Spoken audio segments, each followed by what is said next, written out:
స్వాతంత్రానికి పూర్వమే ఆయన ఒక రాజకీయ చైతన్యంగా బీసీలందరూ పడుతున్న అనేక ఇబ్బందుల్ని మరి అనేక పోరాటాలని మరి తీసుకొచ్చి ప్రజల్లో చైతన్యం తీసుకొచ్చి బీసీలకు మరి ఆశాకిరణంలాగా ఆయన మహాత్మా జ్యోతిరావు పూలే గారు మరి ఇప్పటికీ ఆయన చనిపోయి చాలా సంవత్సరాలైన మరి మహాత్మా జ్యోతిరావు పూలే గారిని మరి యావత్తు భారతదేశంలో ప్రజలంతా కూడా గుర్తించుకుంటున్నారంటే ఆయన అప్పుడు చేసినటువంటి కార్యక్రమాలు సేవా దృక్పథమే మరి ఈ నిదర్శనమని మరి తెలియజేస్తూ, అలాగే మరి కూటమి ప్రభుత్వం మరి 2024లో అధికారంలోకి వచ్చాక ఎన్నికల ముందు మరి బీసీల కోసం అనేక కార్యక్రమాలు మేనిఫెస్టోలో మరి రిలీజ్ చేయడం జరిగింది.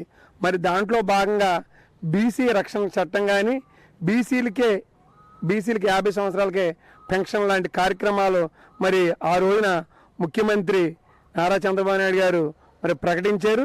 మరి ఈ మధ్యకాలంలో దాని మీద ఒక కమిటీ వేసి ఏ విధంగా ఈ కార్యక్రమాలని బీసీ రక్షణ చట్టాన్ని అమలు చేయాలనేది మరి మొన్ననే క్యాబినెట్ సబ్ కమిటీ వేయడం జరిగింది. దీన్ని యావత్ ఆంధ్రప్రదేశ్లో ఉన్న సగం పైనే ఉన్న బీసీ జనాభా అంతా కూడా హర్షం వ్యక్తం చేస్తున్నారు.